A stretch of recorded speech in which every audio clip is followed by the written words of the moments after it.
é Jerusa Radic, eu sou aluna do curso de Conservação e Restauração da Escola de Belas Artes da UFMG e estamos organizando uma série de entrevistas que busca a produção de conhecimento entre o curso de Conservação e Restauração e entre a comunidade dos artistas que são alunos ou que já foram alunos da Escola de Belas Artes.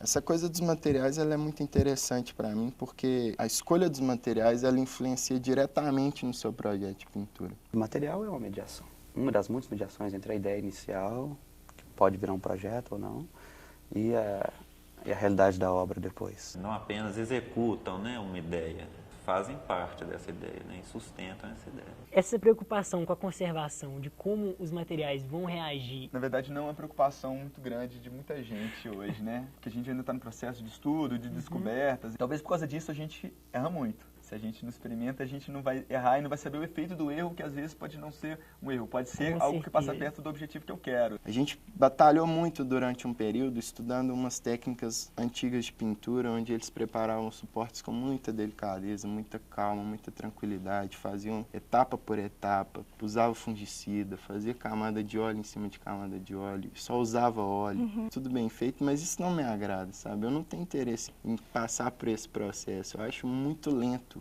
Como é a relação, a interação da sua obra com o público? São peças que parecem ser muito resistentes, mas não são, porque elas estão suportando uma carga muito grande de peso, então tem inclusive os pontos para você pegar certinho e carregar. Mas se você coloca pressão no lado errado, se desequilibra ela, ela pode sim quebrar.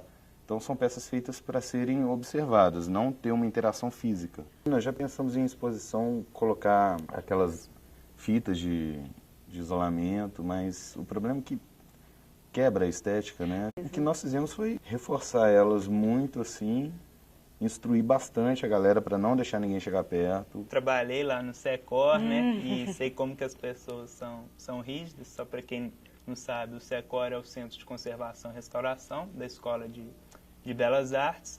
Então eu procuro proteger, por exemplo, quando eu monto os meus trabalhos nas molduras, eu geralmente não uso a fita adesiva colada sobre os trabalhos, eu gosto de fazer o que a gente chama de sanduíche. Então vamos imaginar que eu tenho um passe-partout, aí eu entro com esse trabalho sobre o passe-partout e depois eu venho com um papel um pouco maior e aí esse papel sim eu colo com a fita adesiva. E o trabalho fica praticamente solto entre o passe-partout e esse papel maior. Essa é uma das minhas preocupações. Eu costumo isolar quando as matrizes não estou usando elas quando elas estão guardadas, esperando serem editadas ou qualquer outra coisa. Eu costumo isolá-las com resinas, materiais que as protejam do ar, né? Bem Isso limpas, já é uma maneira de conservação preventiva. Né? Não, e elas eu faço questão de conservar porque tem um valor afetivo. As matrizes minhas, que não saem da minha casa e tal, que eu posso olhar, inclusive são material de consulta, né, de pesquisa, poder, por mais que tenha anotações, lembrar como eu fiz tal coisa e tal, É um trabalho vivo, né? Ele tem uma espécie de metabolismo, né? E às vezes aparecem coisas que não existiam antes, as cores esquentam, né? Porque o papel fica amarelado. Então é como se o trabalho fosse vivo mesmo. Eu acho muito positivo que ele seja vivo, quero que ele cresça, seja feliz. E a gente espera que ele não morra tão cedo, né? Se for possível, eu gostaria de adiar esse momento, mas sem congelar essas modificações. Me interessa a mudança, não me interessa que acabe. Mas ao mesmo tempo, eu sei que é muito possível que isso aconteça, mas são os materiais que eu escolhi, é por isso que eu tenho me interessado. Então é um preço a se pagar, ele não vai ter uma durabilidade extrema. Né? E o que eu ganho com isso é justamente esse poder de resposta que ele tem. Queria que você falasse mais da importância da documentação.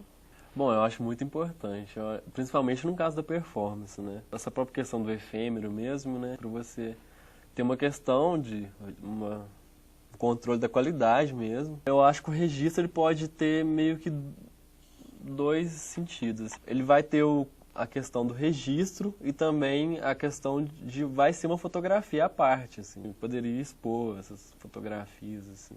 Mas eu acho que o registro ele nunca supera. Pode ser uma preocupação maior. Eu tenho guardado todos os registros dos processos de pintura.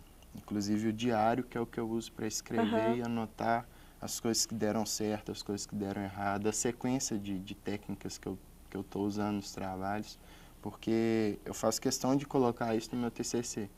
Eu acho que é importante, que é um projeto muito que eu fiz com muita dedicação e eu me sinto obrigado a dedicar a ele esse tempo de escrever, de anotar, de colocar cada referência. Nos ateliês de pintura a gente trabalha meio que fazendo alguns diários, assim. Então a gente tem alguns textos falando sobre o processo de cada trabalho que você fez, assim. Tem isso guardado, que são esse relato dos processos, e imagem fotográfica. Agora, se tiver que expor alguma coisa, provavelmente vão ser as próprias obras.